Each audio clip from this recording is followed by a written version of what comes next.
Look forward to next. Well, welcome to Black History Conversations. We've been working our way along through sessions over the last couple of years. We're up to session 92 now. I'm Liz Millman from Learning Links International, and I'm with colleagues including Simon Faringo from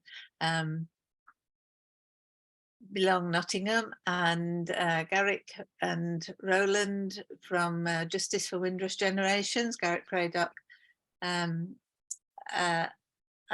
also we've got with us David Lee from Historical Roots. So we've got a good little crew with us today.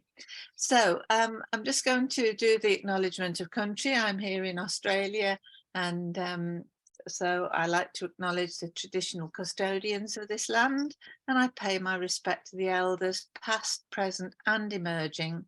They hold the memories, the traditions and the cultures of Aboriginal and Torres Strait Islanders, for those people across our nation, which always was and always will be Aboriginal land.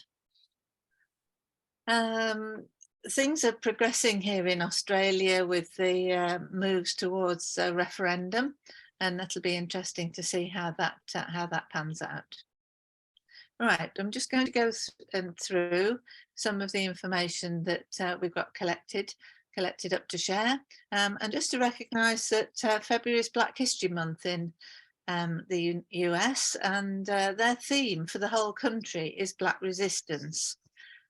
So I was quite intrigued that the United States Census Bureau includes information about Black History Month, and there's quite a long article about it, stating that it remains a powerful symbolic celebration and a time for acknowledgement, reflection and inspiration, and that for 2023, the theme is Black Resistance, exploring how African Americans have addressed historic and ongoing disadvantage and oppression as evidenced by recent events. Wouldn't it be interesting if the British Census Department had such a statement about our Black History Month in the UK? It'd be really interesting to get government departments to take a responsibility to promote Black History Month. It's also described in the States now as Black History Month Festival, and all month long during February festival, and the theme being Black Resistance. So I thought that was quite interesting. So there's lots on the internet if people want to research more about that.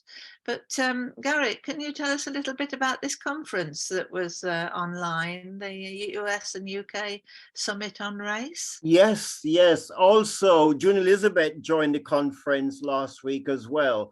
And, you know, we've been working on this joint US-UK since the first anniversary of George Floyd's death. So that's really what started the joint summit. And we've been focusing on a number of issues. In particular, the very first session we did was to ask the question whether Black history is still relevant. And that was put to both the UK and the US audience. And the answer for the last 2 years has been overwhelmingly yes. And if we don't continue to focus on Black history, it will eventually be lost. And one of the issues that we've been focusing on is the young people, which is the next generation. And in particular, we had personal statements of young people giving their response and view about Black history from different countries. So we went to Vietnam, for example, and did you know that Black history is celebrated in Vietnam? And a couple of Black individuals who went to Vietnam and started this off gave their experience. Also in Japan, and also in Australia and in Brazil, different dates is celebrated across the globe, but still dealing with the same issues of discrimination, seeking to improve the education, the curriculum, similar issues, you know, across the world. But it's very interesting that the young people attitude to Black history is a little bit different from the older generation of the civil rights movement, the 60s and 70s. And so the summit was really, you know, focusing on those individuals who have now taken a different approach in shall we say, promoting an involvement in Black history. So it becomes part of their everyday, shall we say, everyday life. And so young people are giving their own personal experiences of what Black history means to them, but also what they are doing individually in those countries. And I think that was, for me, that was the encouraging fact that, you know, since George Floyd, young people have mobilized themselves in a way that we've not seen before. And for me, that is exciting. All right. Well, thank you very much indeed. So it was, I managed to, here in Australia, it was the middle of the night. So I managed to join for about the first half hour. I thought it was a fantastic event, and it is so, so important. And I'm delighted to say and welcome Samuel from Nigeria. Samuel, can you hear me? Samuel is wrote a review. He's a history teacher in Nigeria, and he wrote a review about the online publication that about teaching West African history. And it was such a brilliant review that I invited him to come and talk with us, come and join us one time. Samuel, can you hear us? Ajibade Samuel, can you hear us? Ajibade, can you hear us? May have connective issues probably with the internet. Yeah. Sometimes you have difficulty with another Nigerian colleague who joins us. It's showing, but there's no indication of audio coming through. Yeah. Can you hear us? Can you type into the chat? Yeah, I can hear you loud and clear. Oh, we can't hear you, unfortunately. Right. Oh dear, that's a shame. Try again then. Can you you're unmuted, so I should be able to hear you. Ajibade Samuel, you wouldn't like to go out and come back in again, would you? Because that might enable us to get the connectivity. Because much as it would be great for you to listen to us, we'd really like to listen to you. Okay, let's see how that goes. See, just while Ajibade Samuel's sorting that out, I'm just going to go back to the screen share and see what the next bit of information that we found. I should really be finding the bit about Ajibade Samuel, but not sure, might not manage that. Right, okay then. So another of our colleagues from West Africa, Michaela Jean Samuel, who's a wonderful artist. He's based now in North Wales, and at the moment until the 15th of April, he's got an exhibition at Storiel, which is a lovely museum exhibition centre in Bangor, North Wales.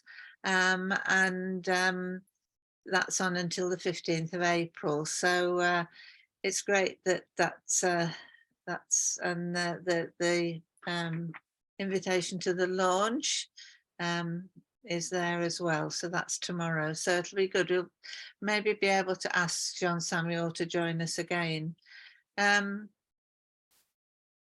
If Samuel comes back on the screen again, can somebody tell me, because I can't see when I'm doing this presentation. Now, next week, we're welcoming a PhD student who I've been put in touch with, Montaz Marche, who's developing the This is Black Britain Interactive History Hub.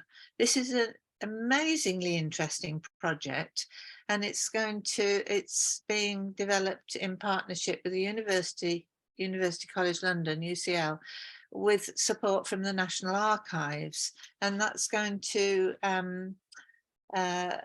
be an interactive map that you'll be able to search where there's interesting examples of Black history all across Britain. So that's going to be fantastic.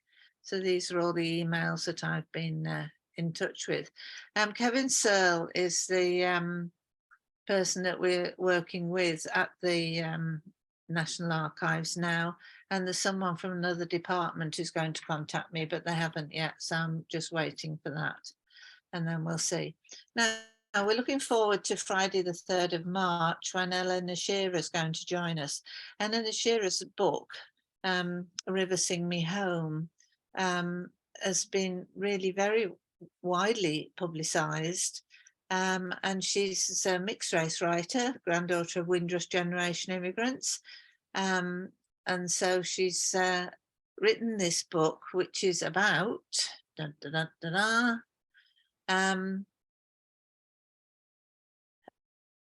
the searches of women who were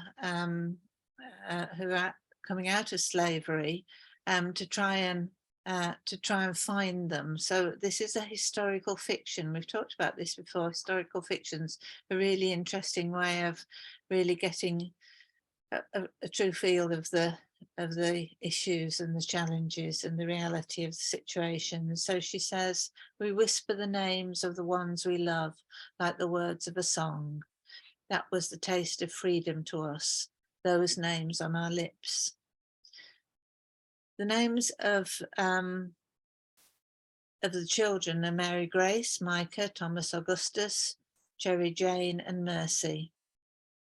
The 5 children who survived, only to be sold on to other plantations. And the story follows Rachel's story as after emancipation.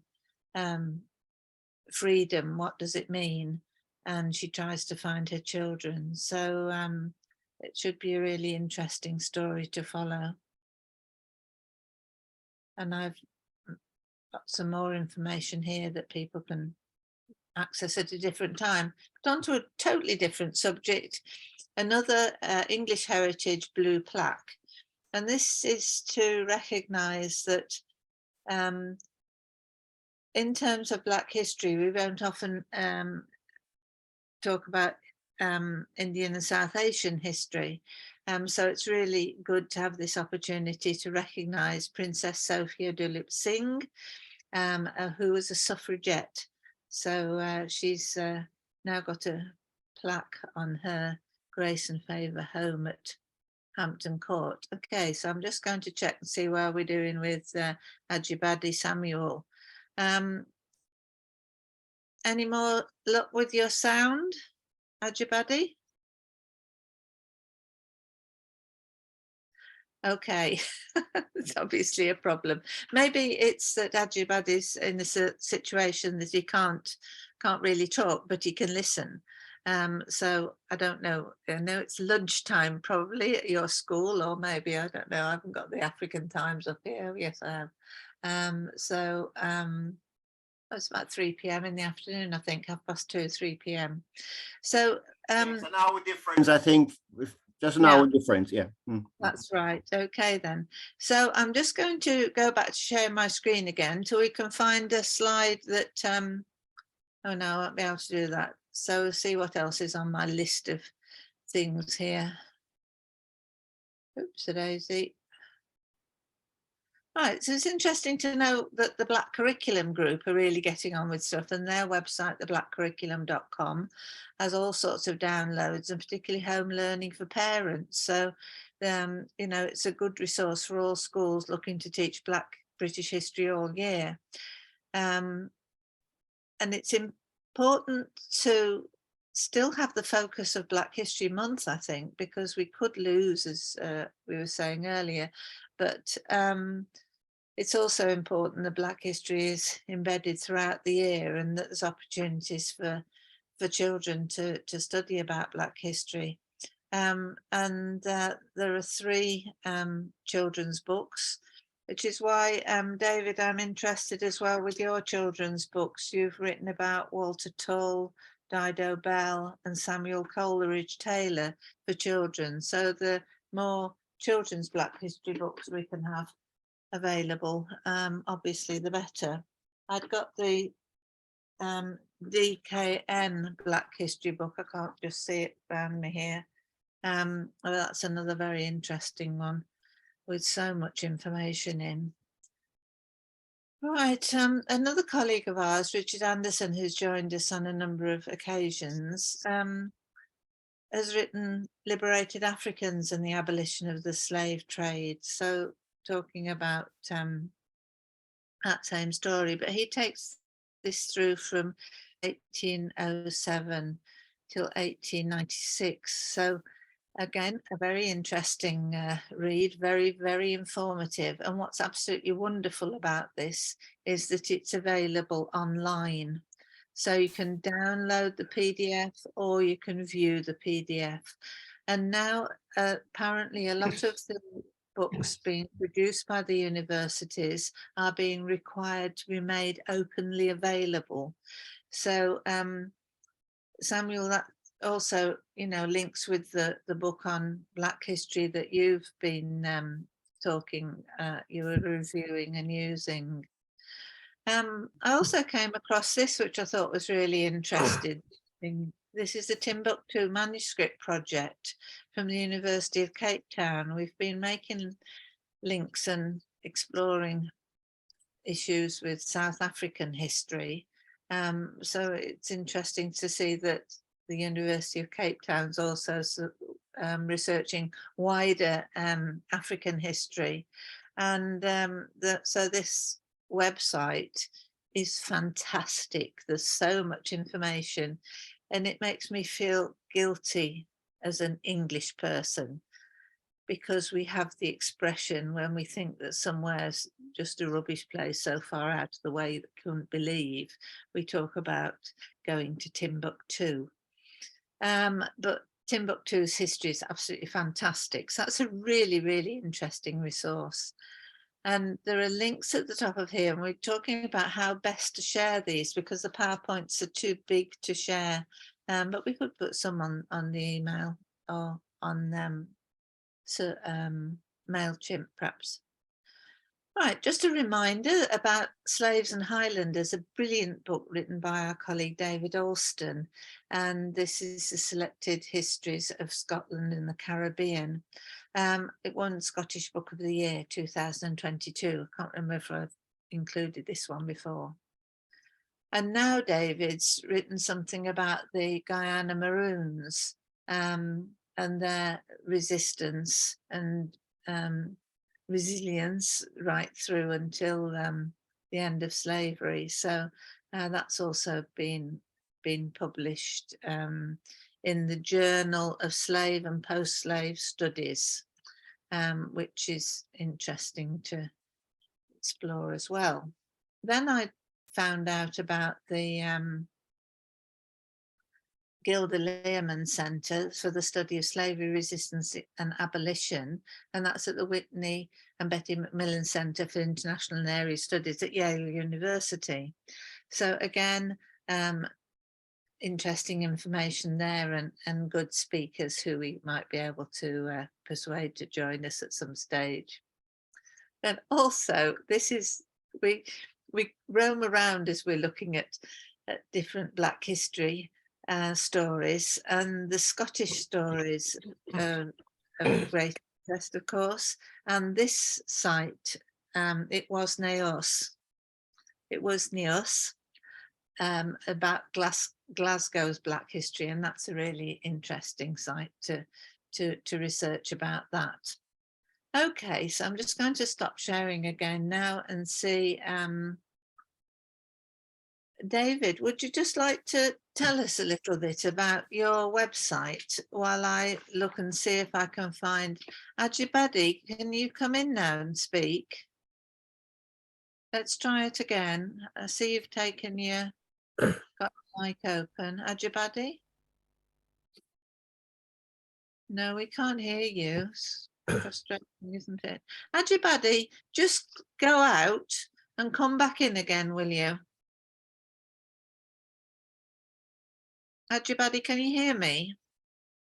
I'm reading in the chat here. Oh, yeah, thank you. I'm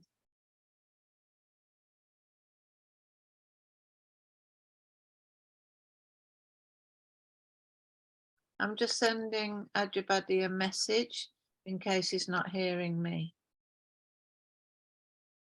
asking him to come back in again. Right. Sent that off then. Ajibadi, if you can, Simon, is it possible to? It might be a problem if we remove Ajibadi. You might not be able to get back in again. We've had that on one occasion. Yeah, might be best to do accidentally did that. Never mind. David, just tell us a little bit about how you and your colleagues came to set up Historical Roots. And Simon, do you think you can find the site? It's historicalroots.com.uk. What is it? .com. It's history cal. So it's a misspelt of historical, basically. historycal.roots. Sorry. If you screen share with me, I could show it to you, but it's up to you. Oh yes, that would be great, David, if you could do that. I think I probably can. Ajibadi back in again. So let's see if we can. You try and sort out the screen share, David. Simon has to make you a co-host. Yeah. Welcome to you, Ajibadi Samuel.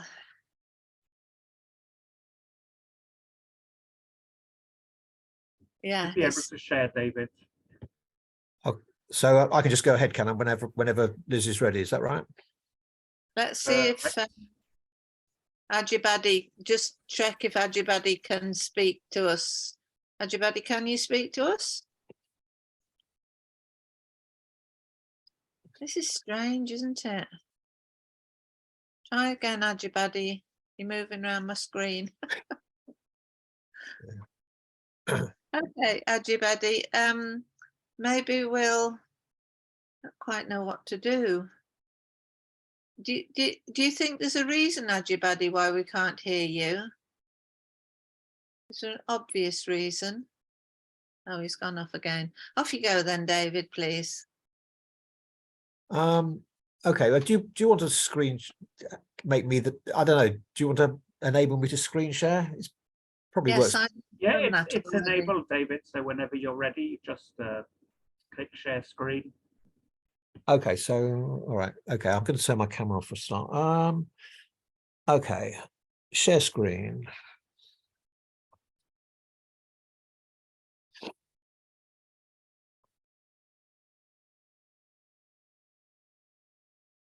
Okay, that should be working now, I think. So in terms of, so first of all, can you see it and can you hear me? Yes, I can see it and I can hear you. Okay, that's fine then. Okay, so the background to this is, essentially I retired in 2016, and I sat around, I was determined not to spend my days watching daytime TV. So I set myself a number of tasks, one of which was I thought I would start a website to capture some of the historical Black history stuff that Roxanne and I particularly were interested in. I'd never done anything like this before. So I bought myself a book that said how to set up a WordPress website in a weekend. And 3 months later, I had a working website. And since it started off with 3 or 4 pages, and since then it has grown. So the headings here, I've tried to sort of break it down into headings. I'll say a little bit about the books. Basically, the book started when Roxanne came home from school. She's a teacher, or she was a teacher, and she said, from her point of view, there were very few teaching resources that she could use with children of mixed heritage at primary school age. And so she knew that I wrote short stories, nothing to do with Black history. And she said, I would like you to write me a book that features a character of mixed heritage, a historical character of mixed heritage that I can use in my school classroom. And just to make it more difficult, she said, and it's got to be about Dido Elizabeth Bell, somebody that she and I have sort of known about for probably 20 or so years. So the first book I wrote was down here. It was Fern and Kate Meet Dido Elizabeth Bell. Now, Fern and Kate, the picture is just something I got off one of these image sharing sites. I was a bit worried about Googling pictures of little girls to see what, but fortunately the police didn't come around, so I'm okay. So these are just 2 random girls. I think they're actually American, but never mind. To illustrate the fact that this is Fern, who's a mixed heritage, and this is her best buddy, Kate, who is obviously not of mixed heritage. And in the story, basically, Fern and Kate go on a school trip to the place in Hampstead where Dido lived for a while, Lord Mansfield's house, Kenwood. And they get shown around, but they get bored, they wander off, they get lost, they go into a room they're not supposed to go into, and lo and behold, they meet Dido Elizabeth Bell. And the teacher gets very cross with them at the end of the day because they've been disappeared and where have they gone, blah, blah, blah. So there's a short story that's supposed to be imaginative and sort of engage the children's interest. And then at the back of the book, there is also some actual history that tells what we knew about the Dido Elizabeth Bell at that time. It's a little bit out of date now because I know that a lot more has been found out about Dido's background and her mother and so on. Anybody who knows a website called Georgian, I've forgotten the proper title of it, but there is a very good website that deals with Georgian history in general and has got some good articles about Dido Elizabeth Bell's mother in particular. So that was the first book in the series. Then after that, I wrote about Samuel Coleridge Taylor, because that's another one of Roxanne and I's kind of personal things, because he's a local to us here in Croydon, and quite unusual as being a Black composer of classical music. More and more Black composers of classical music are coming back into fashion now, I'm very pleased to say, but at the time this was written, he was there really weren't that many who were known about. So I mean, obviously now there are many, many more. And then the final one, because of interest in football, was the final one is a Black footballer, Walter Tull. And again, in each of these stories, the common theme is that the girls go back and somehow meet these people in real life, have a chat to them, and the grown-ups always doubt that any of this actually happened, which is typical grown-ups, really, very unimaginative. Anyway, so those were the 3 books. That was the book I mentioned earlier about, I wrote this, well, I think Maria Downer is credited as the author. In fact, I wrote it, but I gave her the credit. Maria's father served in World War I. She has his medals and various letters from the king thanking him for his service, standard letters. And his 2 brothers also served. So there were 3 Black brothers in World War I who all served in the British West Indies Regiment. They all saw active service in Egypt. And at the time, I think Roxanne and I and Mrs. Downer thought this was a fairly unique story. I think since then, we have become aware of other brothers who served, Black brothers who served in World War I. And then the other books were, this is the most recent one that I've co-written with Bill Hearn. Mona Baptiste was a passenger on the Windrush who went on to fame and fortune in her day as a singer, appearing in films, on stage. I suppose she basically really described most of her career as a cabaret artist. And then there's also footballers. Oh yeah, there's the footballers book. This is another one that I wrote with Bill Hearn. Identifies the first Black footballer. at each of the Football League clubs in England and Wales. So those are the books. Since we got to the books, though, it has, as I say, it expanded a lot. And a lot of the articles now are by John Ellis, a Yorkshire historian who Roxanne and I saw talking at an event in Huddersfield, and a couple of years later, actually, he contacted me out of the blue and said he'd got various stories he wanted to publish somewhere, and would I mind publishing them? So I'm happy to say that I've got loads and loads of articles now by John Ellis, which basically are mostly to do with black soldiers or black sailors who served during, let's broadly call it, the Napoleonic era. Some of them are well known, relatively well known. Some people who are familiar with this period might have heard of, I've just lost it, where's he gone? Goodwin. Some of them are well known, others are less well known. Peter Bishop was a story John stumbled across. Broadly speaking, you could describe Peter Bishop as almost a vagrant who lived in Lincolnshire, but John has managed to piece together some quite interesting stuff about his life. And there's loads of articles. These are almost all by John Ellis, and they all feature black servicemen in the Navy or in the Army. I think John has probably identified a number of black sailors who served with Nelson at the Battle of Trafalgar. And I think previously, that a lot of those stories were just completely unknown. We've got a number of stories here, again, sort of that deal with World War I soldiers, mostly. Not all of them. I think I caught the Mayor Kathleen Easman, who's an interesting character. I won't talk about her now, but then in the 20th century, we've got a lot of the Windrush stories are here. Let me see. Probably in the wrong place now. Where I've lost myself. Oh, there, over here, Windrush. Sorry. So there's quite a lot about the Windrush here. People who were either on the Windrush or who came subsequently. I'll just say a few words perhaps about this one. Cecil Holness was quite prominent in something called the West Indian Servicemen's Club in Clapham, well-known figure there. But he married, the woman he married was called, well, she was originally born as Clara Jarrett. Then she married a sailor, a black sailor called Brown. So she became Clara Brown. This was based in the north and east of England during World War II. I haven't yet found out what happened to her husband there, but I obviously fairly assume that he died fairly soon after they married. And then she married Cecil Holness. And it was interesting because she was actually mentioned in a debate in the House of Commons, because she worked as a nurse, and the matron at the hospital where she worked refused permission for her to bring her black boyfriend to a hospital party. And so her local MP took it up and raised it in the House of Commons that this was discrimination. And why? I think Bevin was asked, are you going to allow racial discrimination in the NHS? And he obviously stood up and said, well, no, this is unthinkable.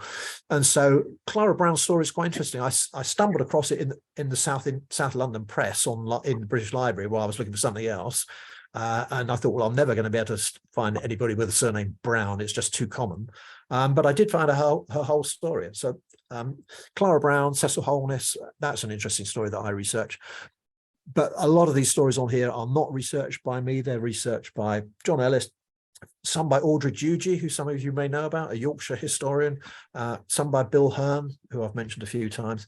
And as I say, basically, it's stuff that takes anybody's interest. The only criteria is to begin with, we were interested particularly in mixed heritage people, but it's now just basically anybody who's got black history and is interested in black history. We're not proud. We'll publish a story that anybody's interested in. And I think I probably rambled on far too long, and I'm going to stop sharing now. But so you get a rough idea. And it started off as me trying to fill in my hours when I retired and avoid having to watch daytime TV. It's done that very successfully. Well, it's just fantastic. David, thank you so much. It was just brilliant to do an off-the-cuff presentation to tell us about your website. It's also giving me ideas about our website as we need to get sorted out with that. Okay, then. So during this session, we were joined by Ajobi Samuel. Ajobi Samuel, I haven't got his name written up now, so I can't pronounce it properly. I do apologise. As I say, he contacted me. No, I contacted him because I read this fabulous report, review of an amazing history textbook, which really is something that we all ought to know about, and it's accessible to share. So it's called a history textbook, and it's the domain name is www.wasscehistorytextbook.com. So this history textbook has been written and is presented online, covering all sorts of aspects of West African history, and it is the book, the preparation material for the West African Senior School Certificate Examination. So the sort of things that are covered are background to history, historiography and historical skills, talks about the trans-Saharan trade, talks about Islam in West Africa, it talks about European contact with West Africa, the transatlantic slave trade, Christian missionaries, the scramble and partition of West Africa, colonial rule, problems of independent West African states, and so it goes on. So it's just amazing, the detail that's on this site, and it's very, very beautifully written. So just for something to have a look at, I'll look at the scramble for and the partition of Africa, so you can see it's very well laid out. Students can download the chapter if they want to read it on a tablet or whatever. It just shows that things have really changed, and it's now available, that there's so much information made available like this. So this is a fabulous resource, and I'm sure we'll hear again from Samuel to hear about how he uses this, and how we might be able to also help in some way, because now we can share information so easily. So I don't know if there's anything anybody else would like me to have a quick click at, or is that okay? So it certainly makes learning about West African history much more accessible.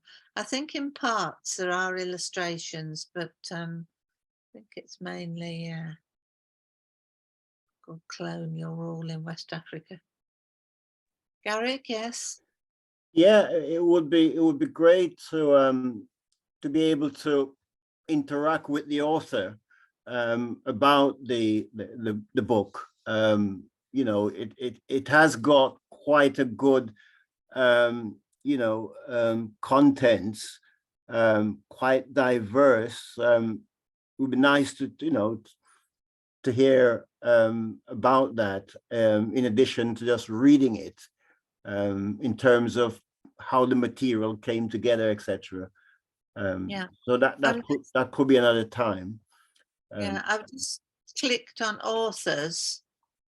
Can you see now on the screen share that there's a heading saying authors? Yes, I can see that. Samuel isn't actually an author. He's a teacher who uses this to support his teaching of West African history. Yeah. And it was his comment about how valuable it was as a resource for teaching Black history, because he'll have a projector in his classroom, won't he, or whatever, so that he can show things on the screen, so they can actually go through the book in that way. and reference to it. But these are all the authors. Yeah. So it's a really good range of social historian of medicine at Kwame Nkrumah University of Science and Technology.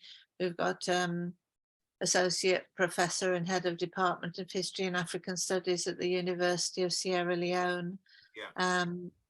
A highly regarded Gambian historian and literary critic, Toby Green, who's a senior lecturer in Lusophone African History and Culture at King's College London. I don't know what Lusophone,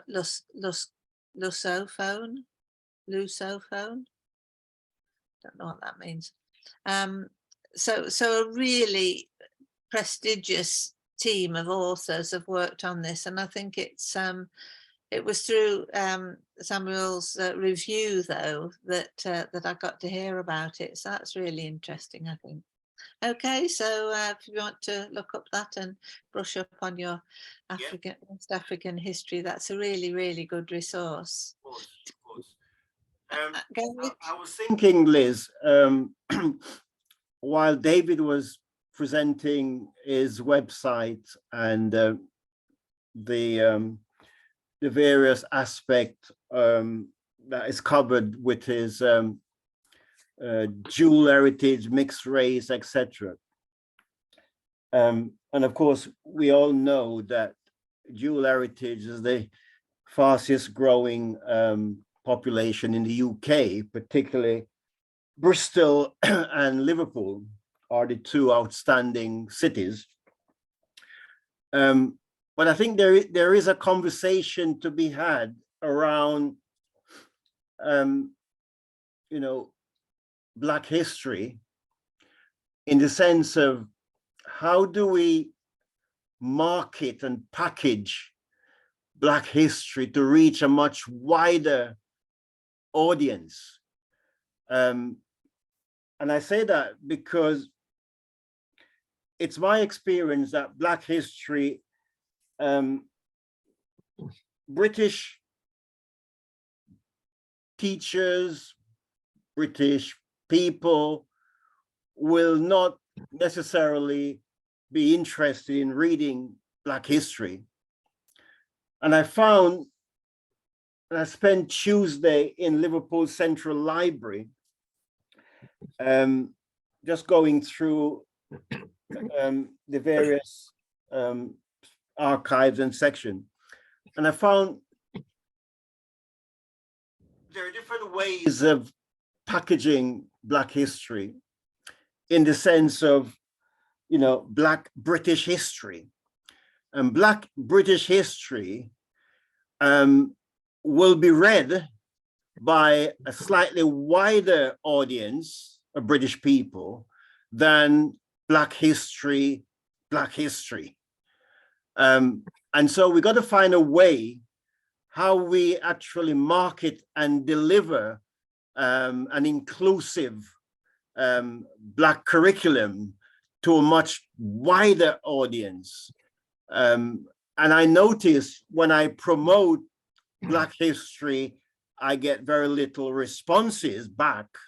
But when I promote Black British history, I get more responses. And so I think those are the things that we need to consider when we're writing books, and, you know, when we're trying to reach that wider audience, both in schools and in further and higher education. I don't know what other people think about that, but that is an issue that I've been considering for some time.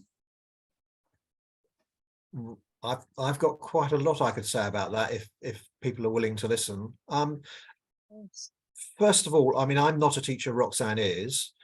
I've never stood in front of a class until last year or so, when I was sort of hosting an exhibition about Black footballers, and we had groups of school children coming in from local schools, which terrified me. However, basically, I started off with a question: who here is interested in history?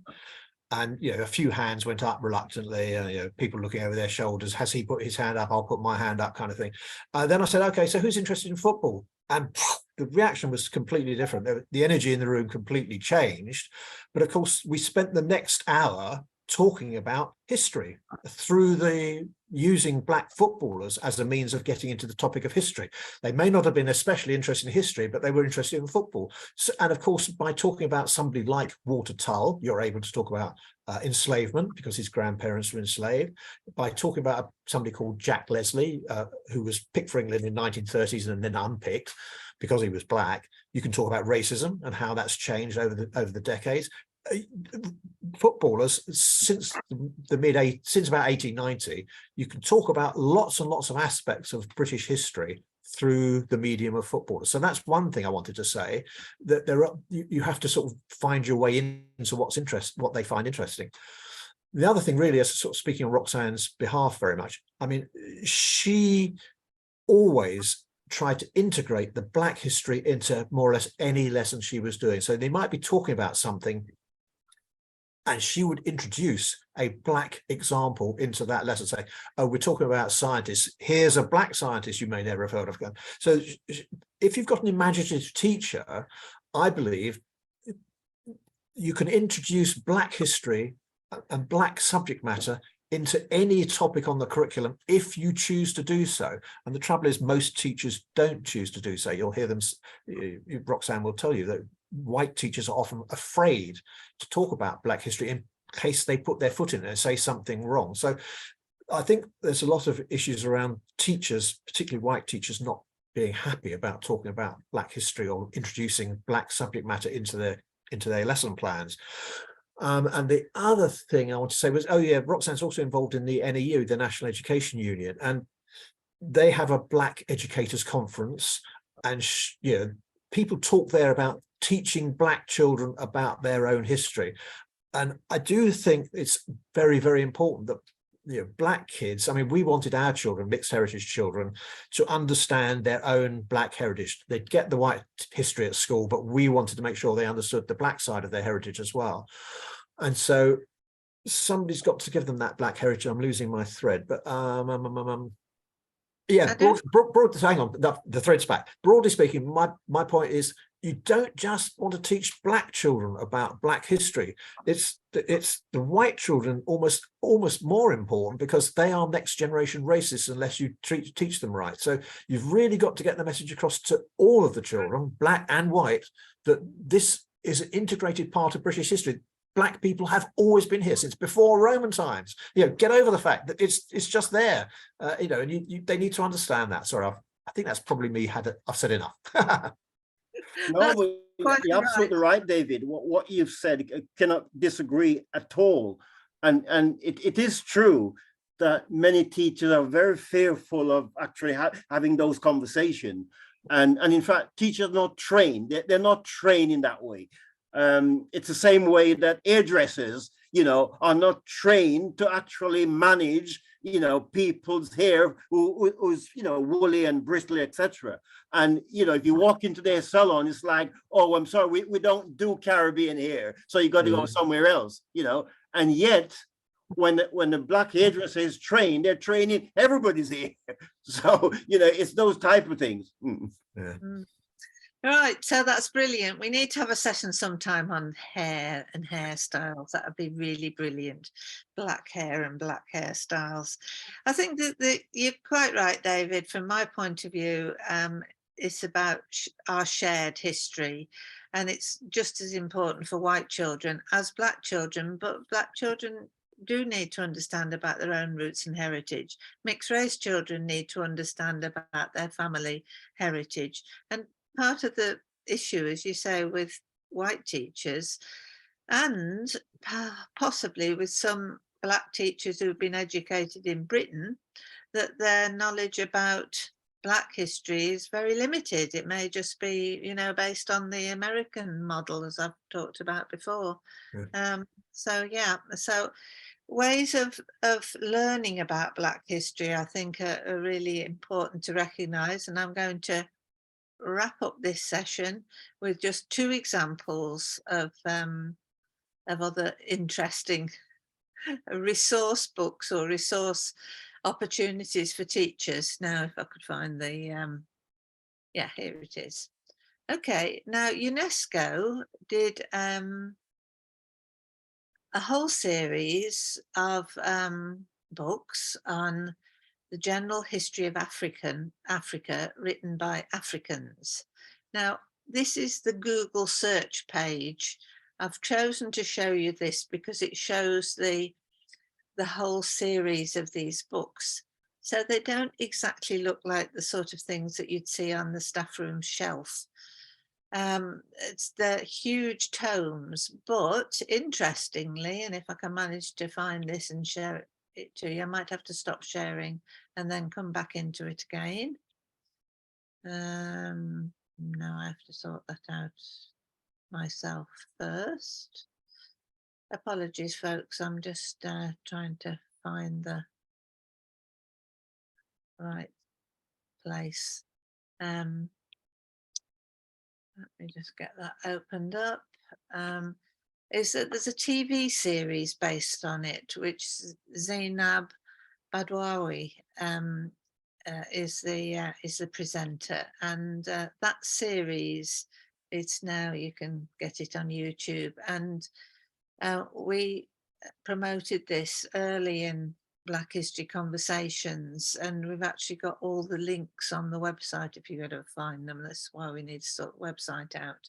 Okay, so it was on BBC World News. Well, this was the article on the news, the 9-part series, so you can look it up quite easily. I just looked up UNESCO African History TV series, and you can find all sorts of things on the parts of the series on YouTube, and it is absolutely fantastic because Zainab Badwawi also interviews, as I say, professors, historians, takes you to the actual places. It's a really, really great resource. So that's a really good one to keep your eye out open for. And I did find this disappeared again, so I'm going to give up. But also I mentioned earlier the DK book on Black history, which I've managed to get out of the library over here. So I'm on about page 2 at the moment. So I'll tell you about it when I get a bit further into it. But that's a brilliant resource. Right, is there anything else, folks, that you want to add? If not, I'm going to ask Simon to, well, I thank you all very much for joining us. Thank you for your contribution, especially David. Thank you very much indeed. Thank you, Garrick, for your contributions too. Thank you for being there, Simon, and coming in when we need you. And thank you for joining us, Roland. So if there's nothing else, I'll ask Simon to finish the recording.